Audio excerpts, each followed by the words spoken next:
So now you know pretty much everything as to how to set up and adjust and organize the very core of your documents. But how about saving some of these options as templates and to be able to recall them later on? Well, one of the things I like to do is empty the document.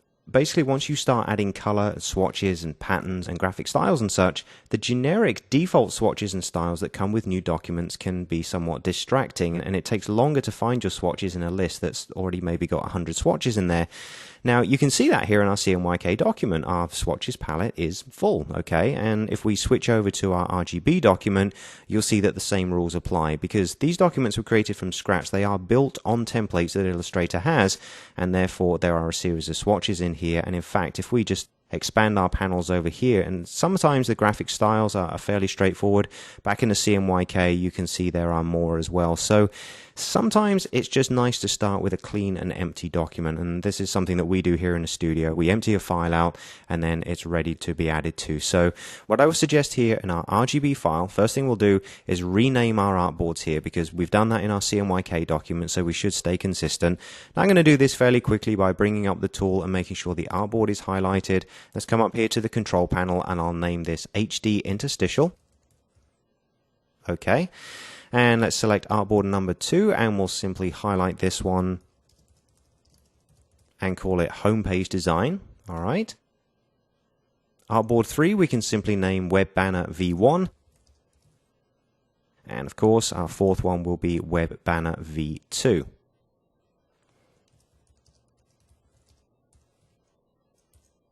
Okay, now in the swatches palette, we basically want to empty out all of these swatches so that when we start adding color, we're not sort of scrolling all the way down the bottom of this list and trying to find them. Okay, now this is totally up to you. This is, like I say, something that we do. We like to have clean documents to start with, and sometimes when you're learning, it's a little easier to use the default swatches, but with the processes that we're doing here, I think you'll find it quite useful. So what we can do is come into the flyout menu on the side of the swatches panel and choose Select All Unused, and that will highlight every color that it hasn't seen actively used inside our document. So some may be selected, some may not be. Now, when it highlights them all you have to do is click on one of them that's selected and then drag them down into the tiny little bin that's in the corner here of the panel. Okay, so when we do that, you'll see we're left with a much smaller amount of swatches, which is great. We do have white and black as a default. We have the dense CMYK black, which is a color I've mixed in this artwork over here, so we want to keep that. And likewise, there's already a pattern in here. Now, we'll see how to do these things later on. Now, grays is also in there with another default swatch, so I'm going to go ahead and click and drag the grays folder into the bin as well. So now our swatches panel is nice and empty. So with that set and our artboards already named, what we could do is save this as a template for our digital assets in the future. Okay, so let's go out to the File menu, go down and choose Save as Template. Now this will drop it into the default templates folder for Illustrator, so that next time you ask to create a new document from a template, it knows exactly where to find it. All right. Now I'm going to rename this Digital Marketing Pieces RGB, just so I know it's an RGB file. And it's going to be saved as an AIT, Adobe Illustrator template file, okay? And you can see here it's automatically including all 4 artboards, so it's very, very cool. Now if we go ahead and hit save, on Windows you may get a warning saying that you need to contact the administrator to obtain permission to save the file in this location. If that comes up, don't worry, you can always save it somewhere else, but just remember where you saved it so that you can call it up when you need to use it. So now that you can see that's stored up here, so in fact we can close this one down.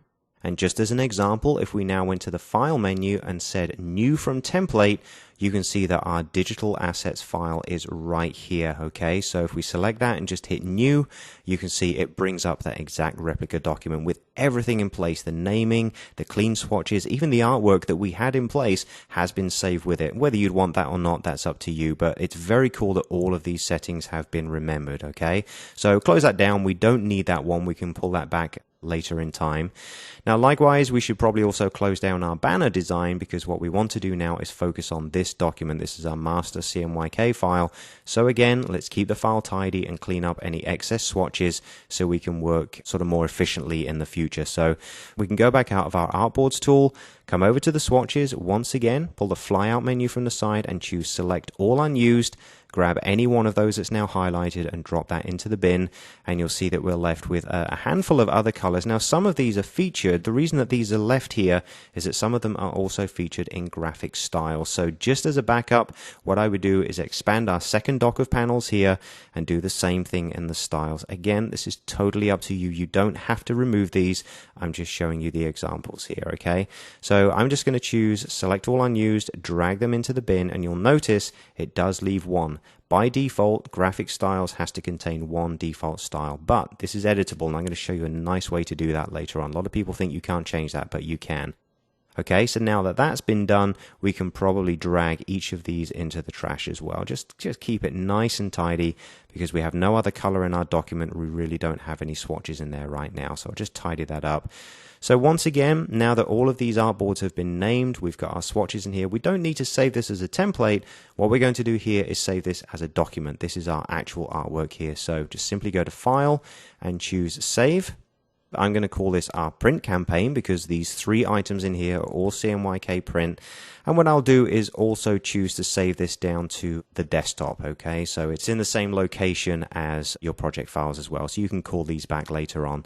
So just go ahead and click Save. We'll keep the version currently as CS5. I'm really not going to change anything in there.